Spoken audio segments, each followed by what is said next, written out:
2 minutes before 2:30 in the afternoon, May 19th, 1944. A patch of open ocean northeast of the Solomon Islands, hot and glassy and empty in every direction. On the bridge of a small American warship named after a dead sailor, a young lieutenant leans over the compass and watches a needle that will decide whether a Japanese submarine lives or dies in the next 90 seconds. The ship is the escort vessel England. She is a destroyer escort, one of the little ships, 1,400 tons, and a crew of just under 200, built fast and cheap to guard convoys and hunt submarines. Her executive officer, Lieutenant John Williamson, has been conning her through the attack for the better part of an hour. Somewhere below him, more than 300 feet down and running for its life, is a large ocean-going Japanese boat carrying rice and supplies to a starving garrison. 4 times now the England has swung in on it. 4 times the boat has survived, twisting down into the ship's own churning wake where the sound gear goes blind. Williamson has one more idea, and it does not involve the racks of depth charges stacked at the stern. On the forecastle, up at the very front of the ship, sits a strange contraption that most sailors in this ocean have never seen work. 24 steel spikes tilted toward the sky, each one wearing a bomb. The men call it the Hedgehog. At 14:33 hours, Williamson lines the bow up on the fleeing shadow and gives the order to fire. There is no roar, there is a rapid stutter of soft coughs, one pair after another, and 24 bombs arc up over the bow and rain down into the sea 200 yards ahead in a tight, spreading ring. Then nothing. Silence. The bombs sink without a sound, because unlike a depth charge, they will only explode if they strike something solid. The whole bridge holds its breath and counts. For a few seconds it seems like another miss. Then the ocean answers. First a cluster of sharp cracks, close together, felt in the deck plates more than heard. And then, roughly 2 minutes later, the sea itself heaves. A single enormous underwater explosion lifts the stern of the England clean out of the water and throws men off their feet. Sailors grab for handrails, certain they have been torpedoed. Coffee cups shatter, light bulbs pop. When the ship stops shuddering and the crew climbs back upright, a slick of oil and splintered wreckage is bubbling up out of the deep where the submarine had been. That boat was the Japanese submarine I-16. It would not be the last. Over the next 12 days, this one small ship would do something no warship before or since has ever managed. She would sink 6 enemy submarines, entirely on her own, using that odd cluster of spikes on her bow. And here is the part that makes this story worth your time. That weapon, the one that just tore a submarine apart, had been offered to the finest navy on Earth years before this moment, and the men of that navy had all but thrown it back in the inventor's face. So understand what this story is really about. It is not really about a machine. It is about stubbornness. It is about a weapon that was invented in a country fighting for its survival, handed to the fleet that needed it more than any fleet in history, and then quietly refused by the very sailors it was meant to save. Not refused on paper. On paper, the admirals said yes almost at once. It was refused in practice, at sea, in the dark, by exhausted men who looked at it, distrusted it, and left it bolted to the deck, while they reached for the weapon they trusted instead. That refusal cost lives. It cost ships. And the story of how it was overcome is one of the strangest and least told turning points of the entire war at sea. This story has a beginning that starts not in a shipyard, but on a crumbling Victorian pleasure pier. It has a group of eccentric inventors the rest of the Navy laughed at behind their backs. It has a novelist you have probably read, who spent the war building bombs. It has a nickname the crews gave the weapon, and a demonstration that reached all the way to Winston Churchill himself. It has a set of numbers so lopsided they should have ended the argument in an afternoon. And it has a final twist, because the thing the experts sneered at in 1940 is still riding the decks of warships tonight, all around the world, doing the exact job it was born to do. To find where it came from, we have to leave the Pacific entirely, cross to the other side of the planet, and walk out onto a rusting seaside pier in the west of England in the first freezing winters of the war. Birnbeck Pier juts out from the town of Weston-super-Mare into the muddy tidal waters of the Bristol Channel. Before the war, it was a holiday attraction, all iron railings and amusement stalls, the sort of place families strolled on a Sunday. By 1941, it had been quietly requisitioned by the Royal Navy, given a warship's name, and filled with an assortment of scientists, engineers and officers who did not fit anywhere else. The great tides of the Channel had a useful quality. They ran out for miles across the mud, which meant that any experimental bomb fired off the end of the pier could be walked out to and recovered at low water, examined, and fired again. It was a strange, secretive place, and the people working there were stranger still. They belonged to an outfit with a deliberately dull name, the Directorate of Miscellaneous Weapons Development. Everyone in the fleet knew them by their nickname, the Wheezers and Dodgers. The name was a joke at their expense, born from an older office, whose initials someone had twisted into a mockery, and it stuck because it fit. These were the men who came up with the Wheezes and the Dodges, the odd contraptions and desperate improvisations that a nation with its back against the wall throws at a problem when the ordinary answers have failed. Some of their ideas were brilliant, some were absurd. They built floating harbours and armour made of asphalt. They also built a giant rocket-propelled wheel of explosives that was supposed to roll up a beach and blow a hole in Hitler's Atlantic Wall, and which in testing went berserk and chased its own inventors across the sand. The regular Navy regarded them with a mixture of amusement and suspicion. Serious weapons, in the view of most serious officers, came from serious places, from the great gun foundries and the torpedo works, not from a converted funfair staffed by amateurs. The man in charge of much of this was a Canadian chemist named Charles Goodeve. He had come to London years before the war to study, joined the Naval Reserve, and turned out to have a gift not just for science, but for cutting through red tape. He was the man who had worked out how to protect ships from magnetic mines by wrapping them in electric cable, a process he named degaussing, a word he coined that we still use today.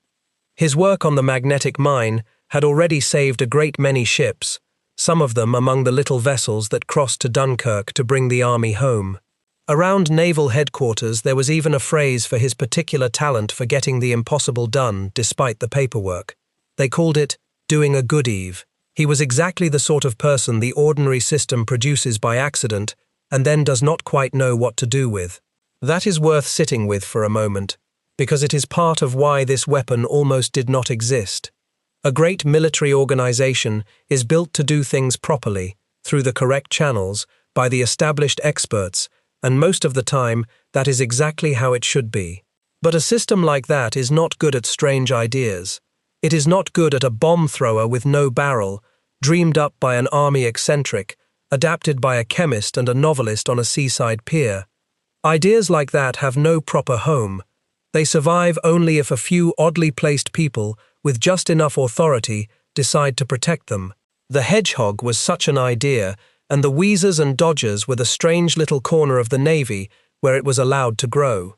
To understand why Goodeve and his misfits were pouring their energy into a new anti-submarine weapon, you have to understand how close Britain was, in those years, to simply losing. Britain is an island. It cannot feed itself.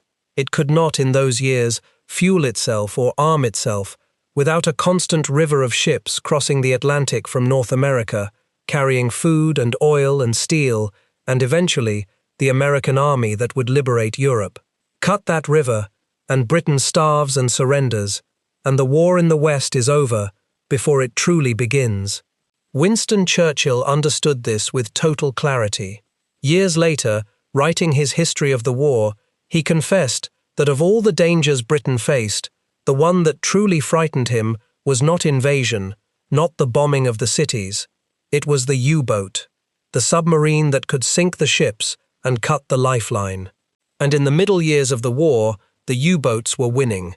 The Allies had gathered their merchant ships into convoys, great herds of vessels sailing together under the guard of a handful of warships, on the sound principle that it is far harder to find a clustered group in a vast ocean than to find the same ships spread out alone. It was the best system available, and it saved countless lives. But the German commander of submarines had an answer. He gathered his boats into packs of their own, spread them in long patrol lines across the convoy routes, and had the first boat to spot a convoy, shadow it, and radio the others in. Then, on the surface at night, faster than the lumbering merchantmen, the pack would close in together and tear into the columns. Before diving away into water, the escorts could not search. Month after month, the tonnage sent to the bottom climbed into the hundreds of thousands of tons. In one terrible month in the spring of 1943, the Allies lost around 120 merchant ships for the loss of only about 15 submarines, and men in high places began to wonder aloud whether the convoy system itself could survive. The convoys crawled across 3,000 miles of ocean, while men in the escort ships strained their ears at the sound gear and prayed. And here is the bitter heart of the problem, the thing that kept Goodeve and men like him awake at night. Even when an escort ship found a submarine, even when it got a firm contact and pressed home an attack, most of the time the submarine got away. The reason was the weapon they were using, the depth charge.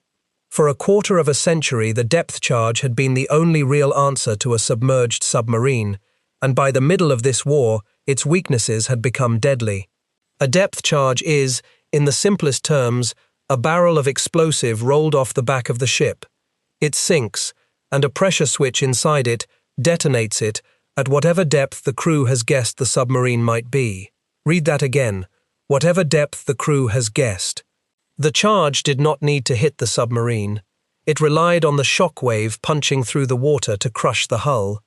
If the guess about the depth was wrong, and it very often was, the explosion went off harmlessly above or below the target, and the submarine felt a jolt and kept running. But the deeper flaw was worse, and it was built into the very geometry of the attack. The escort found the submarine using sound. It sent a pulse of sound through the water, a ping, and listened for the echo bouncing back off the hull. The British called this gear ASDIC. The Americans called it sonar. It was a marvel, but it had a cruel blind spot. The sound beam pointed forward and down from the ship. To drop depth charges off the stern, the ship had to steam directly over the top of the submarine, and in those final crucial seconds, as the ship passed over the target, the sound beam could no longer point down at it. The submarine slid underneath the ship and vanished into the blind zone at the exact moment the attack was launched. Think about what that meant for the men doing it. For the last 30 or 40 seconds of every attack, they were firing blind. They lost contact with the target precisely when they most needed it, and a good submarine commander knew this. He waited for that instant, when he heard the churning propellers passing overhead, and he threw his rudder hard over and changed depth, so that by the time the barrels reached his last known position, he was already somewhere else. Then came the explosions, and the massive plumes of white water, and the roar you could feel in your chest. And then, for up to 15 minutes afterward, the sound gear was useless, drowned in the churning, bubbling chaos the explosions had made of the sea. The submarine used those blind minutes to creep away into the deep. The escort circled a boiling patch of ocean, listening to nothing. And even when a pattern went off close to a submarine, the shock wave often only bruised it rather than killing it. Because the charge relied on crushing pressure passing through water, and because water spreads that pressure out quickly, a charge had to burst very near the hull to be fatal. Submarines learned to dive deep, rig for silent running, and simply endure. There are records of individual U-boats surviving staggering ordeals, well over 100 depth charges dropped around them in a single long hunt, and still crawling home. One boat near the very end of the war was reported, in accounts that have never been fully confirmed, to have endured many hundreds of them in one sustained hunt and still limped away. Even allowing for exaggeration in a story like that, the point holds. A weapon a submarine can sometimes survive by the 100 is not a weapon of certainty. It is a weapon of attrition and luck. So the depth charge, the weapon every sailor trusted, The weapon that made the satisfying explosions was in cold fact a weapon that missed far more often than it hit. The men firing it could not see this clearly, because every attack felt violent and decisive. But the scientists could see it in the numbers. Out of every attack pressed home against a submarine, only a tiny fraction actually killed. The rest were noise and water, and a submarine slipping away to sink more ships. What the fleet needed was a weapon that solved the blind spot. A weapon you could fire while you were still looking at the target. A weapon thrown forward, ahead of the bow, into the water the ship had not yet reached, so the sound gear never lost its grip. And it needed a second quality, stranger than the first. It needed to make no explosion at all unless it actually hit. That idea, of a weapon that stayed silent on a miss, would turn out to be the most brilliant and the most hated feature of the whole design. To see why, we have to look closely at the machine the Wheezers and Dodgers built, and at the peculiar old idea it was built upon. The idea came from an eccentric army officer named Stewart Blacker. Blacker was a soldier, an aviator, an inventor, the kind of restless mind that is always tinkering. Between the wars he had become fascinated by a simple mechanical trick for throwing a bomb. In an ordinary mortar, you drop a bomb down a tube, and an explosion at the bottom of the tube blows it back out. The tube has to be strong and heavy to contain the blast. Blacker's idea threw that away. Instead of a tube, he used a fixed steel rod, a spigot, pointing up from a base plate. The bomb was hollow at the tail, and it slid down over the rod like a ring over a finger. The propellant charge sat inside the tail of the bomb itself. When it fired, it did not need a heavy tube to contain it, because the bomb simply blew itself off the end of the rod and flew. It was crude. It was light. It needed almost no strong structure at all, and you could bolt the launcher to almost anything. The army had not been especially interested in Blacker's spigot mortar at first. His attempts to sell a lighter platoon weapon had been politely refused before the war. But after the disaster of Dunkirk, when Britain had thrown its army back across the Channel and left most of its heavy weapons behind on the beaches of France, the country was suddenly desperate for anything at all that could stop a tank. Blacker's spigot idea was dusted off. It was turned into a stubby anti-tank weapon called the Blacker Bombard, and around 22,000 of them were issued, most of them to the Home Guard, the tens of thousands of ordinary men, too old or too young for the regular army, who drilled in fields and church halls with whatever the factories could spare. In the middle of August 1940, with invasion expected any week, Churchill himself watched a demonstration and personally pushed for the weapon to be taken up. The same spigot principle would later be shrunk down into a shoulder-fired anti-tank weapon the infantry carried into Normandy, a device for which Blacker was eventually paid a considerable sum. The spigot principle was proven. It worked. And someone in the Navy looked at it and had a thought that would have seemed mad to a professional gunner. What if you took that light, simple, throw-anything launcher, and instead of one big anti-tank bomb, you loaded it with a whole cluster of small bombs, and you fired them forward off the bow of a ship, out ahead into the sea, at a submarine? There is a document that captures the moment this idea was born. In the papers left behind by Charles Goodeve, kept now in an archive in Cambridge, there survives a memorandum from just before Christmas of 1940. It refers to a meeting to discuss using spigot guns against submarines. Sketched on it is a rough diagram of a spigot mortar, and scrawled beside it is a single surname, Norway. That name is the assignment. It means the project is being handed to a specific man to carry forward, and that man is one of the more remarkable figures of the whole war. His full name was Nevil Shute Norway, but the world knew him, and still knows him, simply as Nevil Shute, one of the best-selling novelists of the 20th century, the author of books that would sell in the millions and be turned into famous films. In 1940 he was not yet that famous author. He was an aeronautical engineer in a naval officer's uniform, a lieutenant commander in the reserve, and the head of engineering for the Wheezers and Dodgers. By his own account, he was furious at first about being pulled into this department of oddities and improvisations. But he was a gifted engineer, and he was given the job of turning a rough idea sketched on a memo into a working weapon of war. He was the man who, when plans were later drawn up to breach Hitler's Atlantic Wall, calculated the sheer weight of explosive it would take. Now he set to work on the spigots. What they built, over the freezing trials off Birnbeck Pier and at a nearby fort where the tides ran even further out, was this: a steel frame, mounted on the forecastle, right at the front of the ship, usually where a gun had been.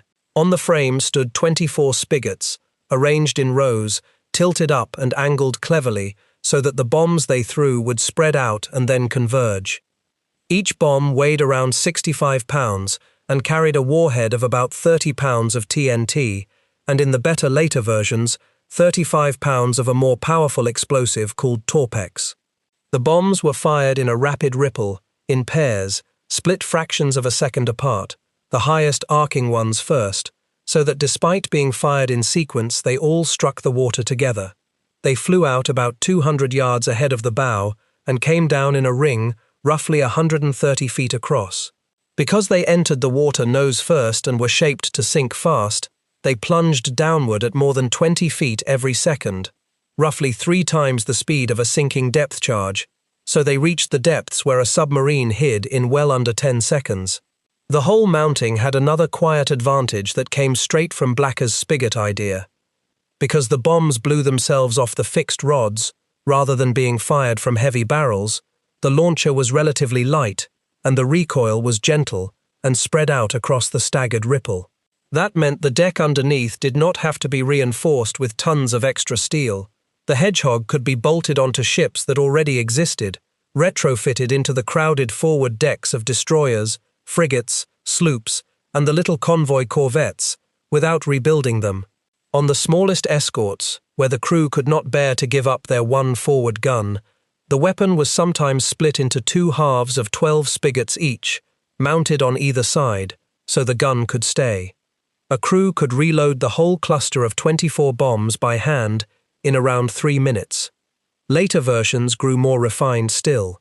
One was built onto a modified anti-aircraft gun mounting that could be trained and fired by remote control from deep inside the ship, so the men aiming it never had to stand exposed in the freezing spray at all. And here is the feature that changed everything, and the feature the sailors would come to hate.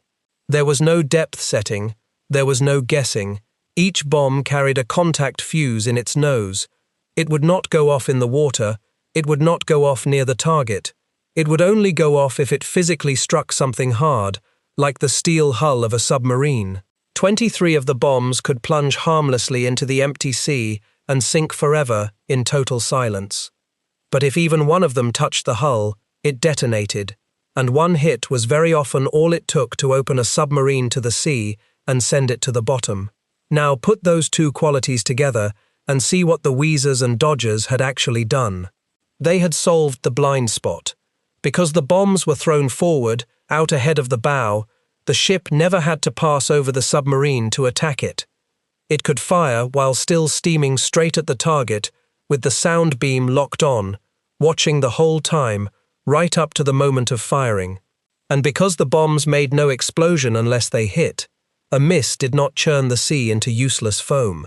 If the first pattern missed, the water stayed clear, the sound gear kept its grip on the target, and the ship simply hauled around and came in again within minutes, still holding contact, while the submarine had nowhere to hide. Where the depth charge blinded you and let the enemy escape, this weapon kept its eyes open and kept coming. On paper, it was a revolution. It was named, for the rows of bare spikes that bristled from its frame when the bombs were loaded, the Hedgehog. They demonstrated it. The performance impressed the men who mattered, including, once again, Churchill, whose backing helped push it into production. By the end of 1942, more than 100 ships carried it. The Americans, deep in the same desperate fight, took the British design and began fitting it to their own escorts. Everything, on paper, was in place.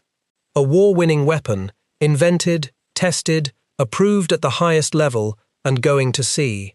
And then it went to sea, and the men who received it looked at it, and a great many of them decided they did not believe in it at all. This is the strangest turn in the whole story, and it is the one at the heart of the matter. The weapon was not refused by the admirals.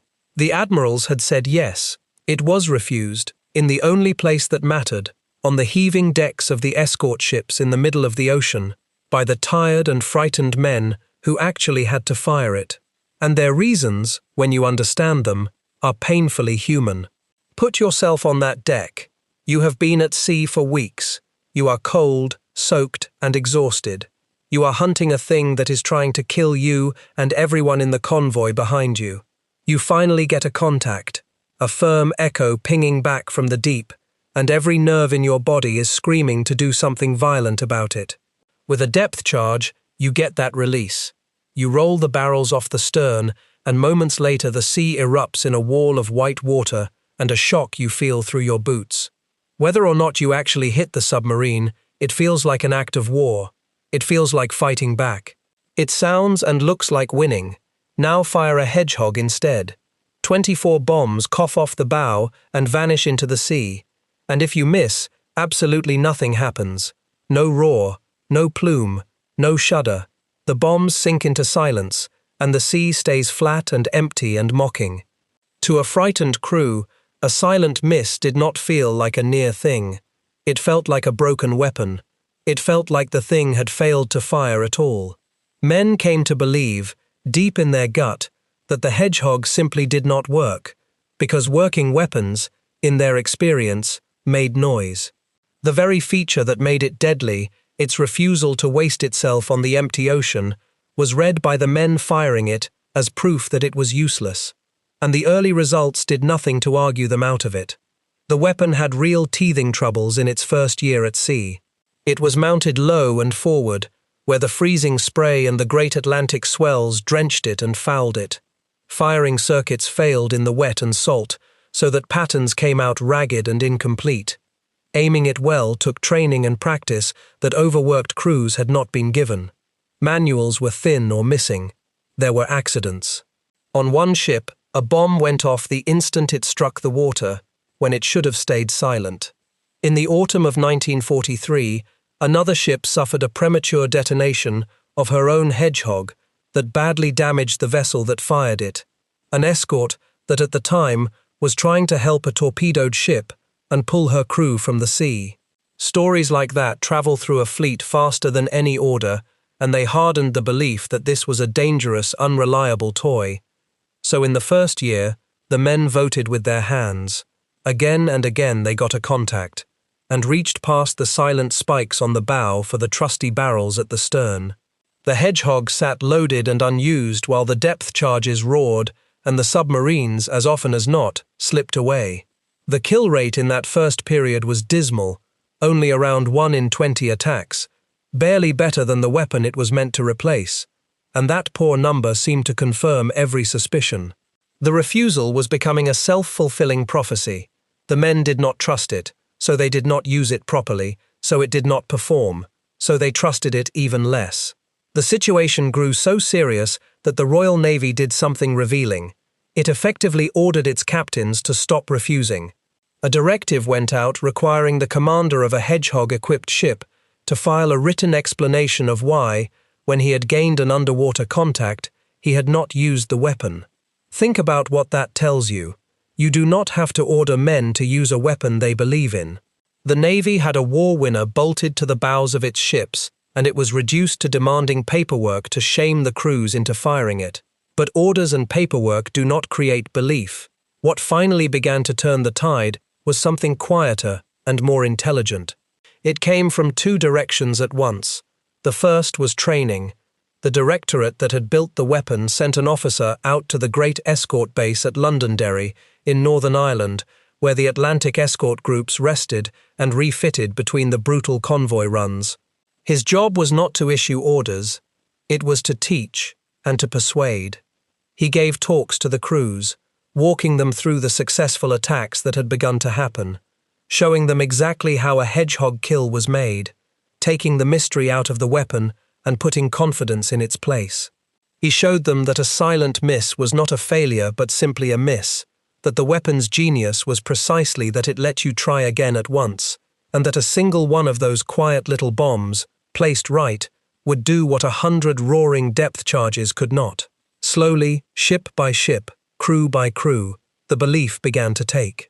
The second force was even more important in the long run, and it was one of the true secret weapons of the whole war at sea. It was mathematics.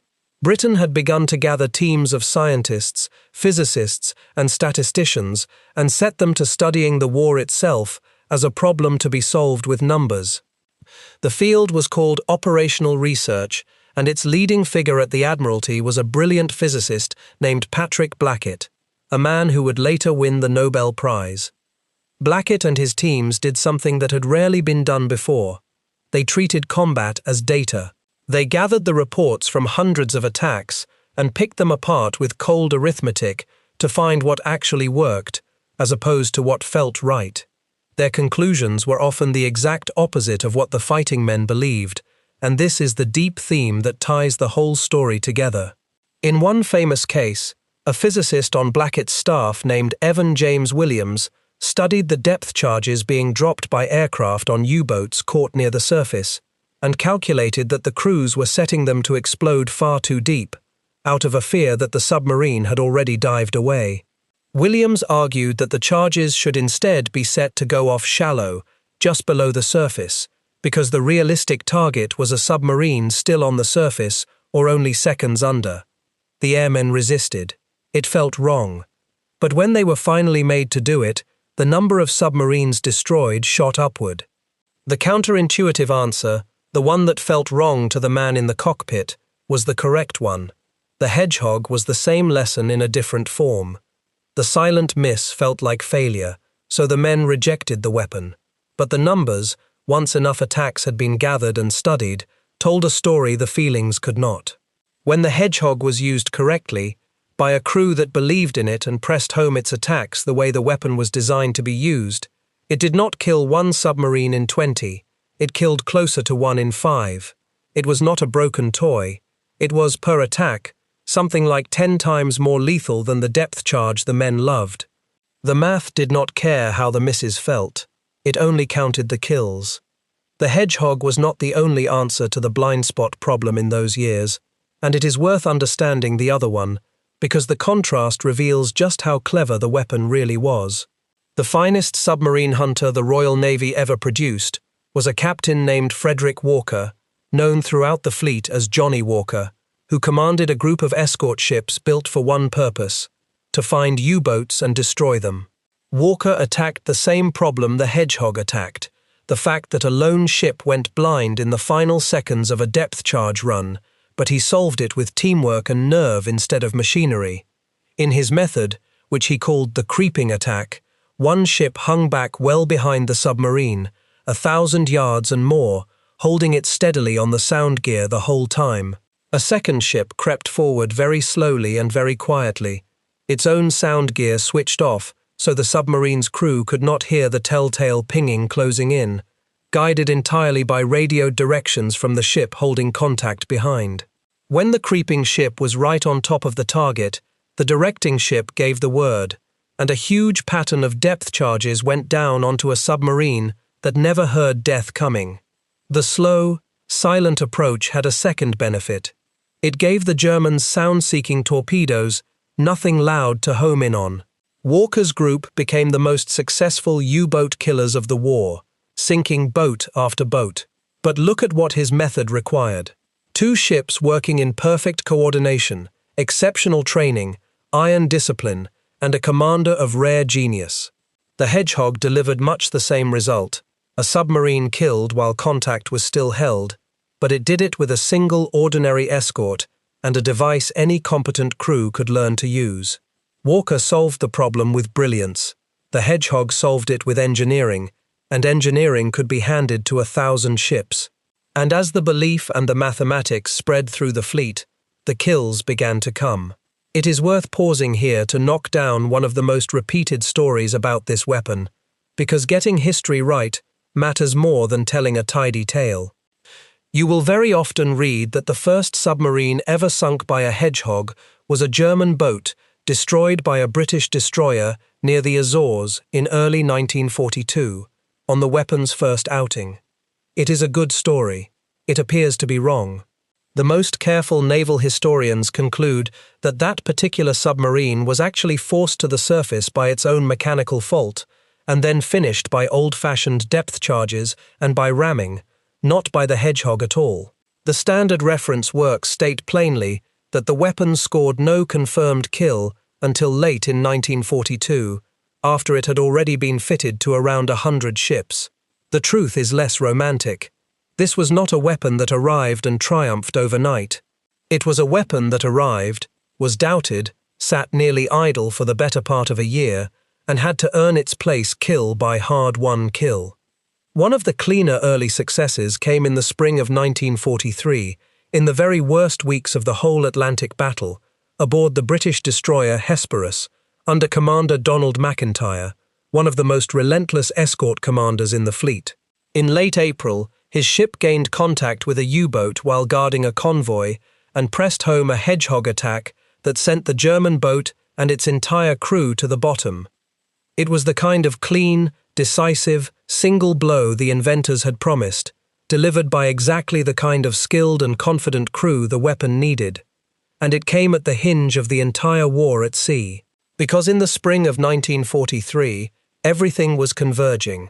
To understand what the Hedgehog was becoming part of, we have to cross the ocean one more time and look at this whole struggle through the periscope of the men on the other side, the U-boat crews of Nazi Germany, because their experience is the truest measure of what these years did.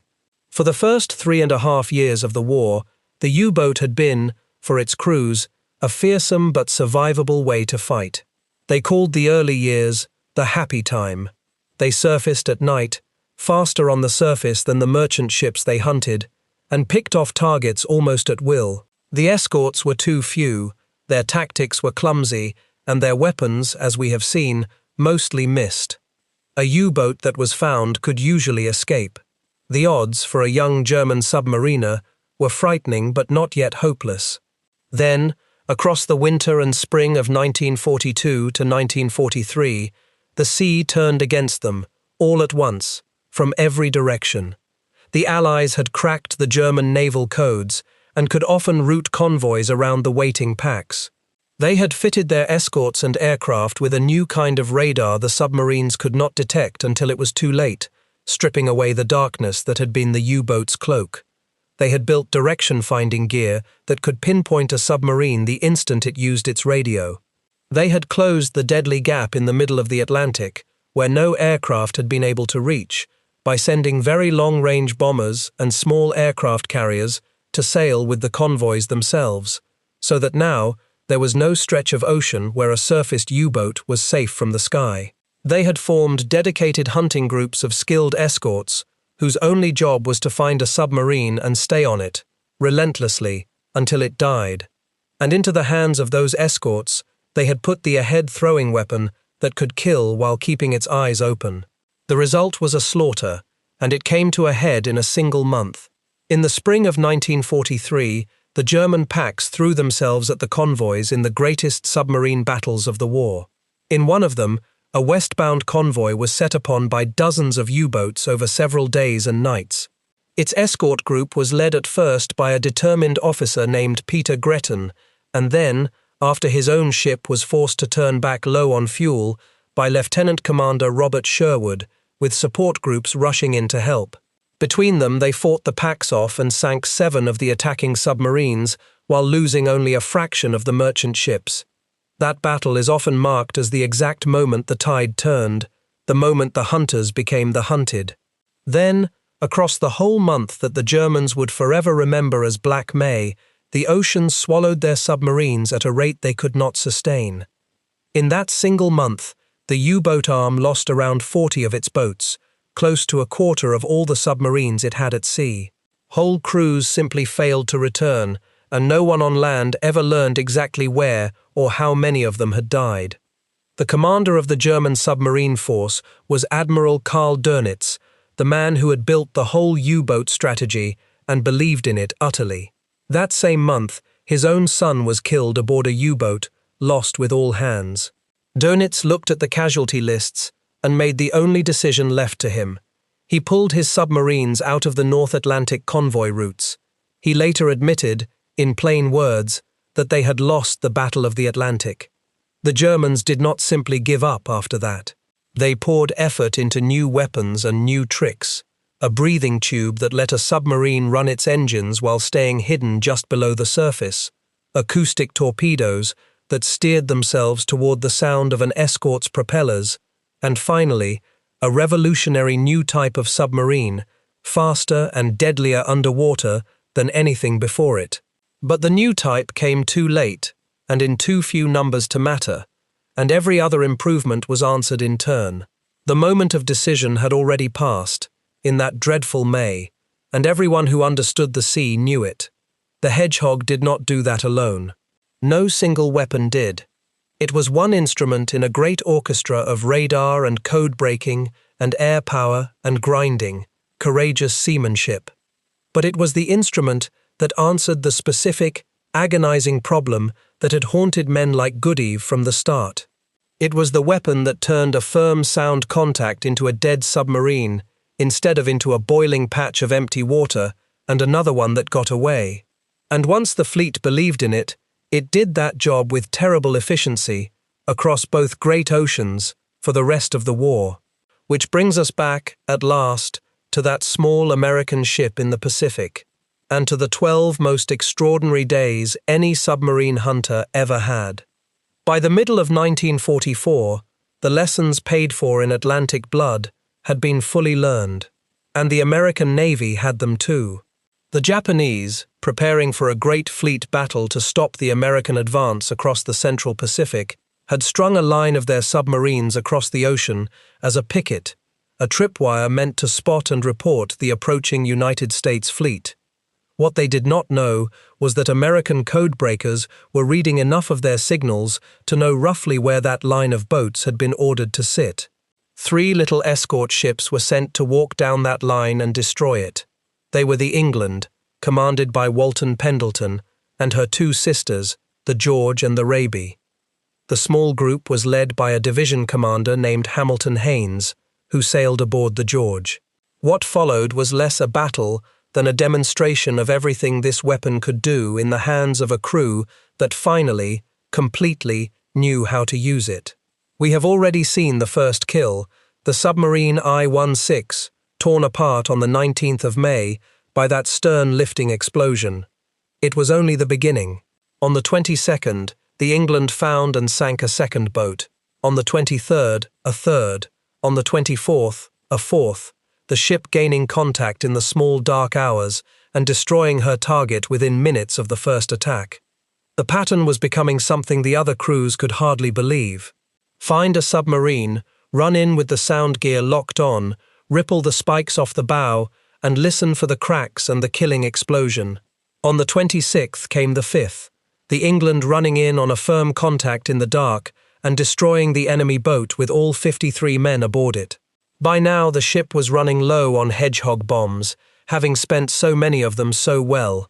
And then came the 6th, on the 31st of May, and it produced one of the more human moments in the whole affair.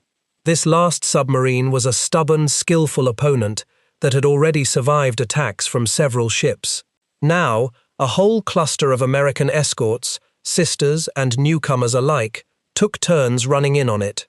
One after another they fired and missed.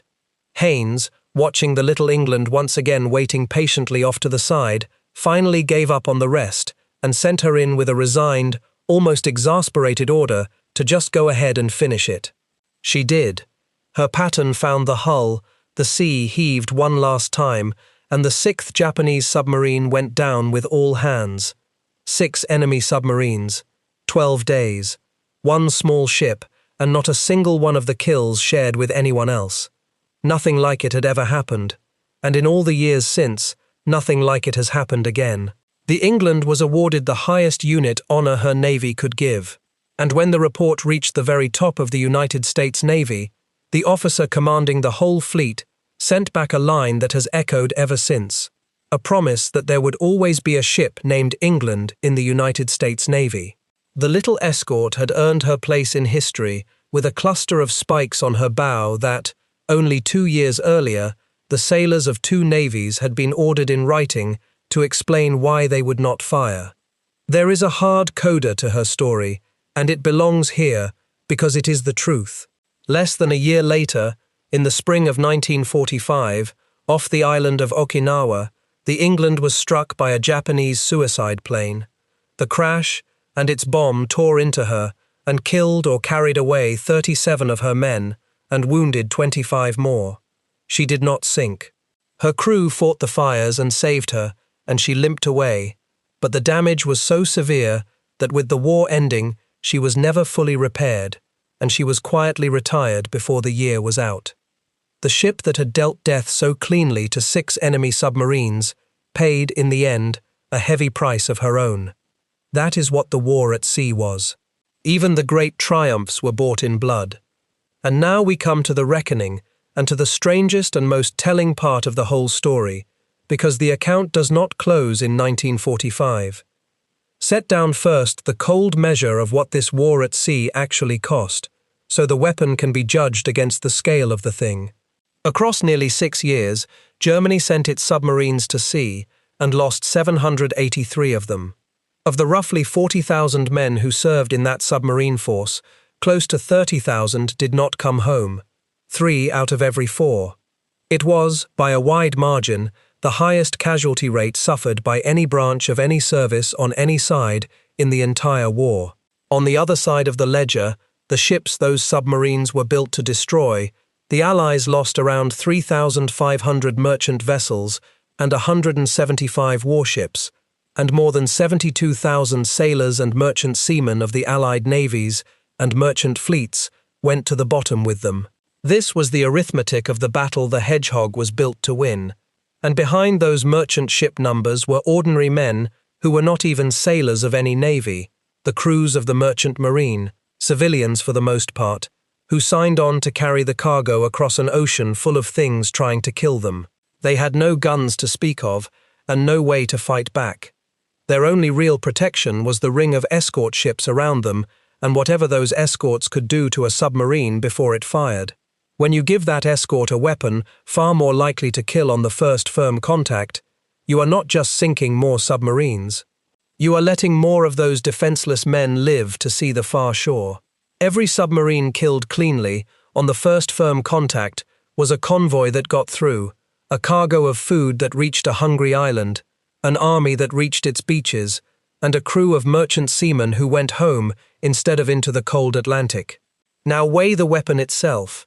In the only currency that ever mattered, the numbers Blackett's mathematicians had taught the Navy to respect. When the British counted up their own attacks at the end of the war, the picture was stark. The depth charge, the beloved, roaring, trusted depth charge, had been fired in something over 5,000 recorded attacks and produced only around 85 kills.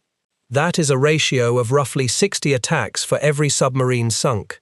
The Hedgehog, the silent, doubted, nearly refused Hedgehog, had been fired in about 268 recorded attacks and produced 47 kills. Judged attack for attack, the weapon the men had not believed in was about 10 times deadlier than the weapon they loved. Everything the crews had felt about it had been wrong, and everything the mathematicians had calculated had been right. The weapon also proved useful in ways its makers had never intended. On the morning of the great landings in Normandy, special landing craft, fitted with rows of Hedgehog spikes, ran in close to the beaches and fired their patterns not at submarines, but at the mines and obstacles and wire strung across the sand, blasting paths for the troops to follow. On the other side of the world, the Australian Army took the same spigot idea and mounted a version on tanks, using it to smash Japanese bunkers in the jungle. A weapon born to kill things underwater ended up clearing beaches and cracking fortifications on land. And here is the final twist, the proof that outlasted every doubter. A good idea in war does not stay still. The moment the ahead-throwing weapon proved itself, the engineers began building better versions of the same principle. Before the war was even over, the British had introduced a heavier, more sophisticated successor, a 3-barreled mortar that threw large depth charges ahead of the ship and set their own depth automatically from the sound gear, so that even the last human guess was taken out of the loop. Judged attack for attack, it was more efficient still than the Hedgehog, killing a submarine in fewer than 3 attempts on average. After the war, it grew into an even larger mortar that served the navies of Britain and the Commonwealth for decades. The Americans built their own descendants, rocket-thrown versions with names of their own. And the Soviet Union simply copied the Hedgehog wholesale, then developed the idea into a family of rocket launchers that still stand on the forecastles of warships around the world today. The specific spikes that killed the submarine off the Solomons were eventually retired in the American fleet in favor of a system that flings a homing torpedo miles across the sea by rocket. But the core idea those spikes proved, the idea of striking ahead of the ship while you still hold the enemy firmly in your grasp, never died. It became the permanent logic of hunting submarines, and in one form or another, it is riding the oceans of the world tonight. You do not even have to take it on faith from a history video. Several of the actual escort ships from that war survive as floating museums, and on their forecastles, the original clusters of spikes still stand, exactly where the tired crews once eyed them with such deep suspicion. You can climb aboard one, walk up to the bow, put your hand on the cold steel of a spigot, and stand in the precise spot where the long argument between what feels true and what is true was fought and finally settled. So what is the lesson the Hedgehog leaves us? It is not that the sailors who doubted it were fools. They were not. They were brave men in a terrifying fight, and they judged the weapon by the only instrument they had, their own senses, and their senses told them that a weapon that made no noise was a weapon that did not work. It was an honest mistake, and a deeply human one. The trouble is that the sea does not grade on honesty or intuition. It grades on results. And the whole hidden machinery of this victory, the misfit inventors on their crumbling pier, the novelist doing sums on explosive charges, the officer sent to Londonderry to change minds one crew at a time, the mathematicians counting attacks that felt like failures and finding the kills inside them. All of it was the slow, unglamorous work of replacing what felt true with what was true. The weapon did not win because it was loved. It won because it was right, and because a handful of stubborn people refused to let it be thrown away before the numbers could speak. The men who built it and fought with it had names. Stewart Blacker, the eccentric soldier who dreamed up the spigot. Charles Goodeve, the Canadian chemist who could do the impossible despite the paperwork. Nevil Shute, Norway, the novelist who turned a sketch on a memo into a weapon of war. Patrick Blackett, the physicist who taught a navy to trust its own arithmetic over its own fear. The escort captains who pressed the attacks home when others held back. Walton Pendleton and John Williamson and the crew of a small ship named for a dead sailor, who in 12 days off the Solomon Islands showed the world exactly what the doubted weapon could do. And behind them, the 30,000 German submariners and the 72,000 Allied seamen who paid, on both sides of the periscope, the true price of learning these lessons at sea. The war at sea was won by machinery in the end, but the machinery was chosen, and doubted, and rescued, and finally trusted by human beings, with all their courage, and all their stubbornness, and all their very human refusal to believe the quiet truth over the loud lie. The Hedgehog is what happened when the truth, for once, was given just enough time to win. And now you know why the deadliest weapon in that long grey battle at sea was the one that almost no one wanted to fire.